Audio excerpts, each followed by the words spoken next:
In this tutorial, I'll show you how to search Ebsco host from the Cape Cod Community College website.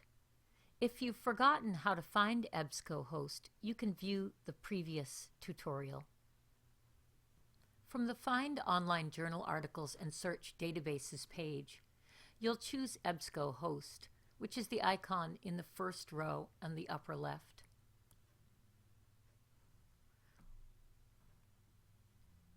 When you're accessing Ebsco from home, you'll need to use your library card number. Your library card number is actually the number beneath your barcode that's on the back of your student ID. You can obtain your barcode from the circulation desk at the library. Once you enter your barcode, you'll come to a page that shows the many databases or collections available through Ebsco.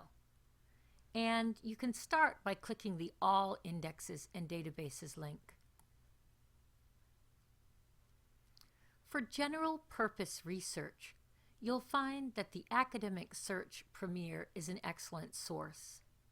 So click the Academic Search Premier and then click the yellow Continue button.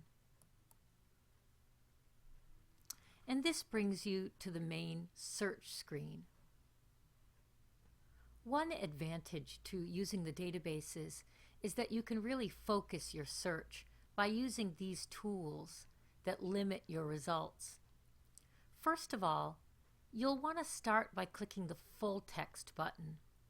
By clicking Full Text, you'll see only whole articles in your results list. Otherwise, you'll see bibliographic information that you might have to go look up in a library that might or might not be available, or that you might have to borrow from another library. Start with full text and see if you can't find what you need in our own collection before you take those measures of looking elsewhere. Also, remember that the date that something is published has a lot to do with the credibility of the information. So I always like to make sure that the information that I'm looking at is within about 5 years for most subjects. For some subjects, it's not going to matter so much, or you might be looking for an event that happened longer time ago, like if you were going to look up 9/11, then obviously you would want to start searching in that year, in 2001. But I like to set myself up for about the last 5 years. I don't bother with months here, but I put in the years 2010 to 2015. And that way I know that I'll get all the search will bring up only results from those years. You can decide if you want a particular type of publication. If you're looking only for periodicals or newspapers or books, right now I like to leave those options open. If your instructor has asked you for scholarly results, those are peer-reviewed results, then you'll click that box. But for right now, I'm just going to leave my search open. And I've completed now limiting my results. And I'm going to move ahead to this part up here where I choose my search modes. There are several search modes that you can use. A Boolean phrase mode means that only the exact words in the exact order you type them will come up. If you choose Find All My Search Terms, it means that articles that include only all of your search terms together are going to come up. If you choose Find Any, it means that articles that have any of the terms that you use would come up. So for example, I'm going to enter in the search box here, advertising strategies, and I'm going to put teenagers. If I chose Boolean phrase, only articles that had these exact words in this exact order would come up.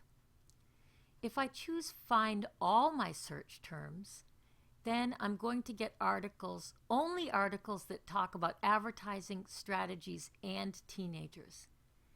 If I click any of my search terms, I'd get all articles with the word advertising, all articles with the word strategies, and all articles with the word teenagers. And I don't want that. I want to use find all my search terms, meaning that it's going to search for articles that have all of my search terms mentioned. So I've entered my terms, and now I'm going to click search. And you can see that here now I have a result list of 12 articles. And the next thing that I want to do is decide if these articles are appropriate for me for my research. And one quick way of doing that is to go over and to click on the abstract icon, or roll your mouse over the abstract icon. And that's the little picture of a page with a magnifying glass. When I roll my mouse over that icon, you'll see that I get information, including a quick abstract about what the article is about. So this article gives advice on marketing contact lenses and focuses on 3 areas: daily disposable lenses, specialty contact lenses, and annual supplies. The author recommends advertising daily disposable lenses to children engaged in sports and teenagers worried about their appearance. So this is a pretty specific article, but it might be interesting to talk about how advertisers view young people. So I'm going to go ahead now and click the PDF link here. When I click on PDF, what I see is like a photocopy of the article with all of the publishing formatting included. So it looks just like the article appeared when it was printed. You'll see that the information about this was printed in November 13th, and the name of the art of the magazine is down here along with the page number, and there's formatting and headings and columns, so it looks just like a printed page. An HTML page instead just comes up as a long block of text.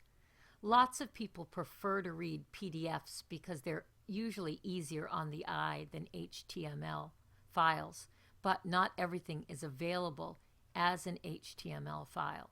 As a PDF file. So sometimes you have to work with the HTML file. So say I liked this article and I decided that I wanted to use it. My next step would be to go ahead and send a copy of this article to myself. That way I can very quickly and efficiently get articles and save them for my later view of them. So I'm going to click this icon up here that looks like an envelope, and that's the email link. When I click that, I just have to type my own email address in, and I can add in a subject if I want, so I can put contact lens article, and you can decide if you want to add comments or not. And the other really important detail I want to attend to is I want to choose my citation format for my paper. In this case, because it's an English paper, an English composition paper, MLA is the citation style that we'll be working with. But you can see that there's a list of different citation styles depending on what your instructor is asking you for. So I'm going to leave it on MLA, and then I'm going to put send. And now I know that a copy of this article, along with the bibliographic entry for this article, has been sent to my email box. So I'll just continue. And now I'm back to the page, the article itself. And if I want to get back to my results list so that I can look at more articles, I'm just going to click on the result list button up here in the upper left-hand corner of the screen.